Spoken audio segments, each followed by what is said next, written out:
Javoy.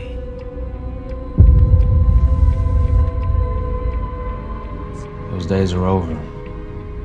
I know. Someone recreated the Super Soldier Serum. Luckily for you, I know where to begin.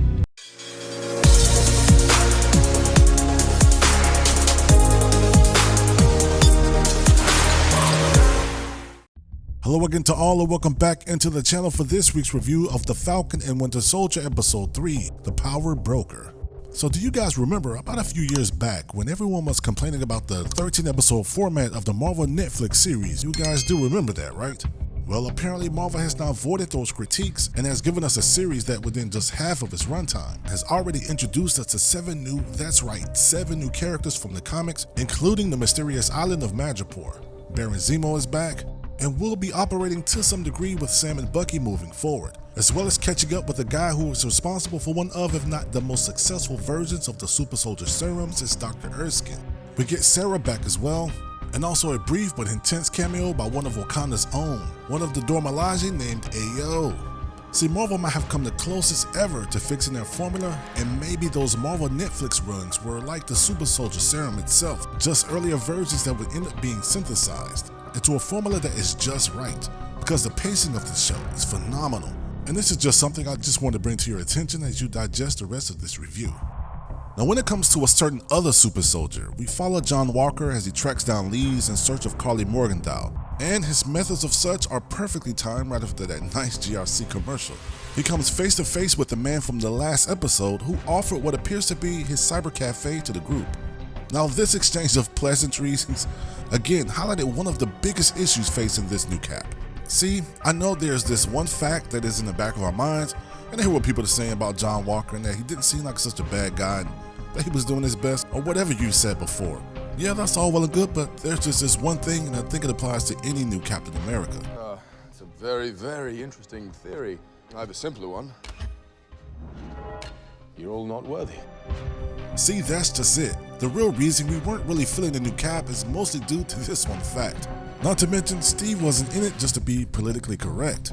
And the one person who might be the closest, as it turns out, this might be Sam. Which brings us to the portion of this episode where the three, Sam, Bucky, and Zemo, travel to Madripoor, which, if you think about it, is similar to being in a place where if Hotel Artemis was a whole city. And while Sam must have been on countless missions before, the whole spy espionage thing just doesn't seem to be in Sam's wheelhouse. And while back at Sarah Carter's house, which is nice that we do get some information on how Sarah's been surviving all this time, we begin to, in more ways than not, subconsciously identify Sam with Cap more and more. Okay, guys, I see what you're doing. You're more worldly than good old Sam. It's little nuances like this that gives us more evidence to the case. Now, it was obvious by the look on Zemo's face that the guy responsible for the new batch of serum wasn't going to make it out of that lab alive. Now, as it turns out, the serum scientist Wilfred Nagel is also a deep-cut comic book character, which means if you now add the Power Broker, who has not yet appeared on screen, this brings the count of new characters introduced by the series to 9.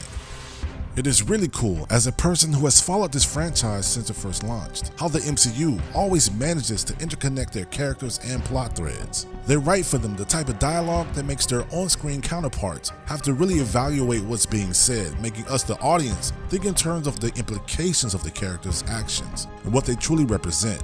Sarah Carter, and especially Baron Zemo, is no exception. His portrayal in this episode alone proves he was more than capable of doing what he did to the Avengers in Civil War. I would argue that this series serves as a window into the fact that Zemo is more than financially and intellectually capable of such actions, meaning there's no need for a novel or cartoon to really perceive that Zemo is a fleshed out character. And when he brings up Sokovia and its fate, and asks if they have visited the memorial, you can tell that even though Sam didn't reply, you know that it hit home. Now, Wilfred Nagel name-dropped someone close to Karli Morgenthau by the name of Danya Madani, who is a person for which Karli obviously cared for and tried to save. Now, this does inadvertently give us an even better understanding of how everyone's lives were affected by the Mad Titan and the Avengers' actions as well once everyone was returned to their original state. Not to mention how the CIA was responsible for Isaiah Bradley and that whole debacle. Nagel also mentions how the power broker is crossed with her stealing the only 20 vials of serum made, which now explains that text on her phone from the prior episode. So in my last video, I mentioned how I thought there were different fractions within the Flag Smashers group, but no, it's just a power broker. And we likewise not only get a better look into the motivations, but what lengths Karli is able to go to. And that just about does it. Stay tuned in the content meta for more reviews like this one. If you made it this far, thanks so much for watching. And until then, see you then.